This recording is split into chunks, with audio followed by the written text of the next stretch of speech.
അഥവാ ദീനിൽ പ്രവേശിച്ചിട്ടും ഇതിൽ നിന്നും പുറത്തുപോയ ധാരാളം ആളുകളുടെ ചരിത്രമുണ്ട്. എന്താ റസൂൽ വരെ പ്രാർത്ഥിച്ചത്? അല്ലാഹുമ്മ യാ മുഖല്ലിബൽ ഖുലൂബ് സബ്ബിത് ഖൽബി അലാ ദീനിക്. ഈ പ്രാർത്ഥന റസൂൽ പ്രാർത്ഥിക്കുമ്പോ മഹദി ഉമ്മു സലമ റളിയല്ലാഹു അൻഹയാണെന്ന് തോന്നുന്നു.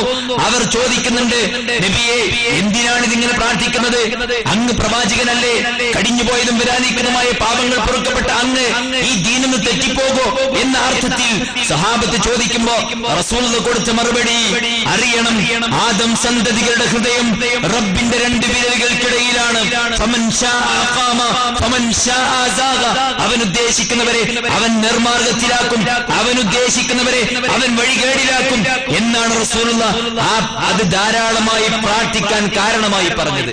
റസൂൽ വരെ പ്രാർത്ഥിച്ചു. അള്ളാന്റെ ദീനിൽ അഗാധ ജ്ഞാനമുള്ളവരുടെ പ്രാർത്ഥന വിശുദ്ധ ഖുർആൻ 3-ാം അധ്യായം സൂറത്ത് ആൽ ഇംറാനിൽ പറയുന്നുണ്ട്, റബ്ബനാ ലാ തുസിഅ ഖുലൂബനാ ബഅദ ഇദ് ഹദൈതനാ വഹബ് ലനാ മിൻ ലദുൻക റഹ്മ. അല്ലാഹുവേ, ഈ ഹിദായത്ത് പ്രാപിച്ചതിന് ശേഷം ളലാലത്തിലേക്ക് ഞങ്ങളെ തെറ്റിച്ചു കളയല്ല നാഥ എന്ന് അല്ലാഹുവിന്റെ ദീനിൽ അഗാധ ജ്ഞാനമുള്ള ഉലമാക്കൾ പ്രാർത്ഥിച്ചെങ്കിൽ, പ്രവാചകന്മാർ പ്രാർത്ഥിച്ചെങ്കിൽ, പ്രവാചകന്റെ കൂടെയുള്ള സ്വഹാബത്ത് നേരത്തെ പറഞ്ഞല്ലോ, ഉമർ ഇബ്നു ഖത്താബ് റളിയല്ലാഹു അൻഹു ഹുദൈഫത്തുൽ വന്നിട്ട് ചോദിക്കുന്നുണ്ട്, അല്ല ഹുദൈഫ, മദീനയിലും പരിസര പ്രദേശങ്ങളിലുമുള്ള മുനാഫിക്കുകളെ കുറിച്ച് അല്ലാഹുവിന്റെ റസൂൽ നിങ്ങൾക്ക് പറഞ്ഞു തന്നിട്ടില്ലേ? ആ മുനാഫിക്കുകളുടെ പേര് വ്യക്തമാക്കിയപ്പോൾ ഈ ഉമർ ഇബ്നുൽ ഖത്താബിന്റെ പേര് റസൂലുള്ള പറഞ്ഞിട്ടുണ്ടോ? റസൂലുള്ള പറഞ്ഞിട്ടുണ്ടോ? മഹാനായ ഹൻസല റളിയല്ലാഹു അൻഹു ക്ലാസ്സിലിരിക്കുമ്പോഴുള്ള ഈമാൻ വീട്ടിൽ നിന്ന് ലഭിക്കാത്തത് കൊണ്ടാണ് കരഞ്ഞിട്ട് റസൂലിന്റെ അടുക്കൽ വന്നത്. റസൂലേ, വീട്ടിലെത്തുമ്പോൾ ഈമാൻ നഷ്ടപ്പെടുന്നു നബിയെ, അത് നിഫാഖിന്റെ ലക്ഷണമല്ലേ റസൂലേ എന്ന് നബിയുടെ അടുക്കൽ വന്ന് ചോദിക്കാണ്. അവരെല്ലാവരും ഭയത്തോടുകൂടിയാണ് കഴിച്ചു കൂട്ടിയത്. സദസ്സിൽ ദുഃഖിതനായി കഴിക്കുമ്പോ റസൂലുള്ളാഹി സ്വഹാബത്തിനോട് ചോദിക്കാണ്, മാലി അറാക മഹ്സൂനായ സൗബാനെ, എന്താണ് മുഖത്തൊരു ദുഃഖം? ആ സന്ദർഭത്തിൽ അവർ പറയാ, റസൂലേ, ഇന്ന് നിങ്ങൾ ഞങ്ങളുടെ കൂടെയുണ്ട്, നാളെ നിങ്ങൾ സ്വർഗത്തിന്റെ ഉന്നതിയിലാകുമ്പോൾ ഞങ്ങൾ എവിടെയാകുമെന്ന് ആലോചിച്ചിട്ടാണ് അള്ളാഹുവിന്റെ പ്രവാചകരെ കരയുന്നത്. അതുകൊണ്ടാണ് നബിയെ വിതുമ്പുന്നത് എന്ന് അള്ളാഹുവിന്റെ പ്രവാചകൻ സ്വർഗമുണ്ടെന്ന് വാഗ്ദാനം നൽകിയ പ്രവാചകന്റെ അനുചരന്മാർ പറഞ്ഞെങ്കിൽ, അവർ ഓർത്ത് കരഞ്ഞെങ്കിൽ, വിശുദ്ധ ഖുർആനിന്റെ 19-ാം അധ്യായം സൂറത്ത് മറിയമിലെ ഒരായത്തിറങ്ങി. ആയത്തെന്താണ്? നാളെ പരലോകത്ത് ഒരു രംഗം വരാനുണ്ട്. കത്തിജ്വലിക്കുന്ന നരകത്തിന്റെ സമീപത്തുകൂടെ മനുഷ്യന്മാർ മുഴുവൻ വരും. അവിടെ തഖ്വ പാലിച്ച ആളുകൾ രക്ഷപ്പെടുകയും അക്രമകാരികൾ മറിഞ്ഞു വീഴുകയും ചെയ്യും. ഈ ആയത്ത് കേട്ടപ്പോ അബ്ദുല്ലാഹി ഇബ്നു റവാഹ റളിയല്ലാഹു അൻഹു വീട്ടിലേക്ക് കരഞ്ഞുകൊണ്ട് പോവുകയാണ്. ഭാര്യയുടെ മടിയിൽ കിടന്ന് കരയുകയാണ്. എന്തേ? ഒരു വീട് നിർമ്മിക്കാൻ പറ്റിയില്ല. ഇതല്ല പ്രശ്നം. മക്കളുടെ കോഴ്സ് ഓർത്തിട്ടല്ല, മക്കളുടെ വിവാഹം ഓർത്തിട്ടല്ല, കടബാധ്യതയോർത്തിട്ടല്ല. നേരെ മറിച്ച് കരഞ്ഞത് എന്തിനാണെന്ന് അറിയാതെ ഭാര്യ അദ്ദേഹത്തിന്റെ കൂടെ കരയാണ്. ഭാര്യയോട് അദ്ദേഹം ചോദിച്ചു, നീ എന്തിനാ കരയുന്നത്? അപ്പൊ അദ്ദേഹത്തോട് ഭാര്യ പറഞ്ഞു, അങ്ങയുടെ കരച്ചിൽ എന്നെ ദുഃഖിപ്പിച്ചു. ആ സന്ദർഭത്തിൽ അദ്ദേഹം പറഞ്ഞു, ഞാൻ കരഞ്ഞത് അല്ലാഹുവിന്റെ പ്രവാചകന്റെ ആയത്ത് എത്തുന്നു, വഇമ്മിൻകും ഇല്ലാ വാരിദുഹാ കാന അലാ റബ്ബിക ഹത്മൻ മഖ്ദിയാ. നാളെ പരലോകത്ത് രംഗം വരാനുണ്ട്. കത്തിജ്വലിക്കുന്ന നരകത്തിന്റെ സമീപത്തുകൂടെ ആദം സന്തതികൾ മുഴുവൻ നടക്കുമ്പോൾ അക്രമകാരികളായ ആളുകൾ നരകത്തിലേക്ക് മറിഞ്ഞു വീഴുകയും തഖ്വ പാലിച്ച ആളുകൾ നരകത്തിന്റെ സമീപത്തുകൂടെ സ്വർഗത്തിലേക്ക് പ്രവേശിക്കുകയും ചെയ്യും.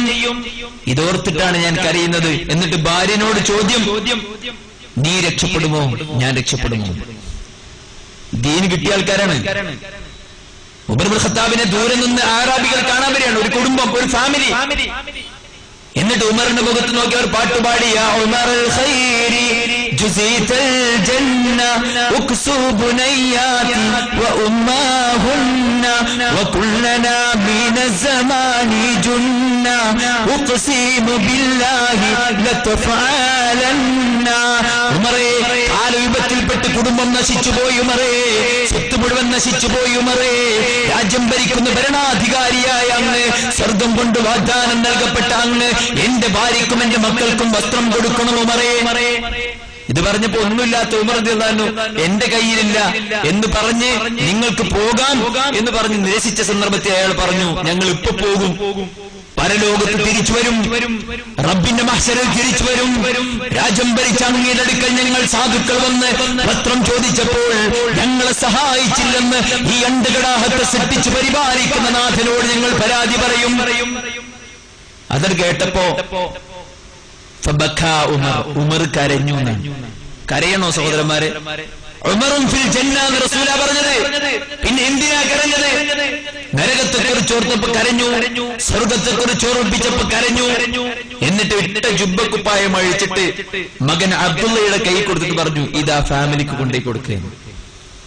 സ്വർഗണ്ട് എന്ന് വാഗ്ദാനം നൽകപ്പെട്ട സ്വഹാബത്തിന്റെ കഥയാണ് ഈ പറയുന്നത്. തലക്ക് മുകളിലൂടെ പറക്കുന്ന പക്ഷിയെ നോക്കിയിട്ട് അബൂബക്കർ സിദ്ദീഖ് റളിയല്ലാഹു അൻഹു പറയും, നീ എത്ര ഭാഗ്യവാൻ, ലൈസ അലൈക ഹിസാബ് വലാ അദാബ്, നിനക്ക് റബ്ബിന്റെ അടുക്കൽ വിചാരണയില്ല, നിനക്ക് റബ്ബിന്റെ അടുക്കൽ ശിക്ഷയുമില്ല. നിന്റെ സ്ഥാനത്ത് ഞാനായിരുന്നെങ്കിൽ എത്ര നന്നായിരുന്നേനെ. ആരാ സഹോദരന്മാരെ ഇത്?